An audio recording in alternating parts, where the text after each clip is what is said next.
رب العالمین والعاقبۃ للمتقین والصلاۃ والسلام علی سید الانبیاء والمرسلین وعلی آلہ واصحابہ اجمعین، اما بعد فاعوذ باللہ من الشیطان الرجیم، بسم اللہ الرحمن الرحیم۔ کل نفس ذائقۃ الموت، صدق اللہ مولانا العظیم۔ آج ہم مرکز اہل سنت ادارہ کنز الایمان جامع مسجد بٹیا کے اندر سانِ مری کے اندر جو جانیں ضائع ہوئی ہیں ان کی فاتحہ خوانی کے اندر یہاں موجود ہیں، اور ان کے لیے ہم دعا گو ہیں۔ جو اہل ایمان حضرات ایمان کی حالت میں اس دنیا سے چل بسے ان کے لیے مغفرت کی دعا کر رہے ہیں، اور ساتھ ہی احادیث مبارکہ کی روشنی میں امت کے ذمہ جو ڈیوٹی ہے وہ میں آپ کے سامنے پیش کر رہا ہوں کہ مشکل حالات میں ایک مسلمان کو دوسرے کا دست و بازو بننا چاہیے اور اس کی دکھ درد میں شریک ہو کے اس کی مشکل کو آسان کرنا چاہیے۔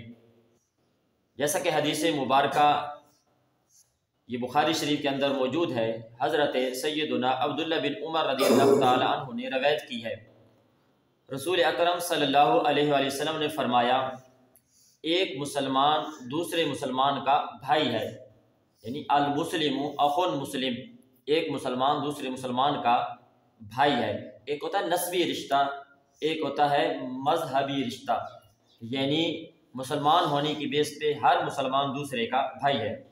اور آگے فرمایا وہ اس پر ظلم نہیں کرتا، یعنی مسلمان دوسرے مسلمان بھائی پہ ظلم نہیں کرتا، کوئی بھی بھائی اپنے بھائی پہ ظلم نہیں کرتا، نہ اسے بے سہارا چھوڑتا ہے، یعنی جب بھی بھائی پہ مصیبت آتی ہے تو دوسرا بھائی اس کو بے سہارا نہیں چھوڑتا۔ پس جو شخص اپنے بھائی کی ضرورت پورا کرنے میں مصروف رہتا ہے تو اللہ تعالیٰ بھی اس کی ضرورت پورے کرنے میں مصروف ہو جاتا ہے، اور جو کسی مسلمان کی ایک تکلیف کو دور کرتا ہے اللہ تعالیٰ اس کی قیامت کی تکلیفوں میں سے ایک تکلیف کو دور فرما دے گا۔ تو اس لحاظ سے آج ہمارے بھائی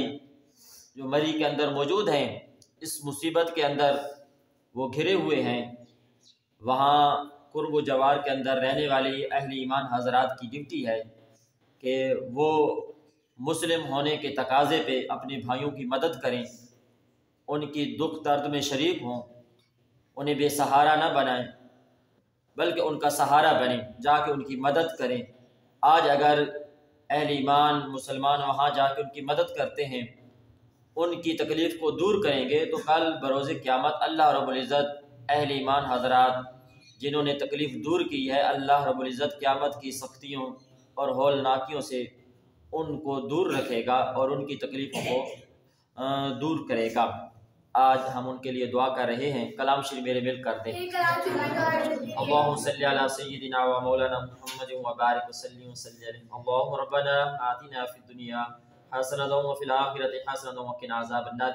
مولا قدوس جو کلام میں عاجز نے پڑھی، حاضرین نے پڑھ کے میرے مل کی، طلباء نے کلام شریف پڑھی، درس و بیان ہوا، تیری برگاہ الوہیت کے اندر پیش کرتے منظور و مقبول فرما۔ نبی پاک صلی اللہ علیہ وآلہ وسلم کو ہدیۃ عقیدۃ تحفۃ پیش کرتے ہیں، آپ کے وسیلہ جلیلہ سے تمام انبیاء کرام، صحابہ کرام، تابعین، تبع تابعین، ائمہ مجتہدین، اولیاء عظام کی ارواح کو پیش کرتے ہیں، مولا قدوس منظور و مقبول فرما۔ مولا قدوس بالخصوص سانِ مری کے اندر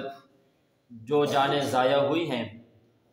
اور مرنے والے اہل ایمان حضرات کی روحوں کو اصال ثواب کرتے ہیں، مولا قدوس ان کی بخشش فرما، ان کی مغفرت فرما، ان کے اہل خانہ کو صبر جمیل عطا فرما، اور اہل ایمان حضرات کی حفاظت فرما۔ مولا قدوس ہر قسم کی مشکلات سے، آفات، بلیات، وبائی امراض سے ہمیں، ہماری نسلوں کو اور پوری امت مسلمہ کو محفوظ فرما،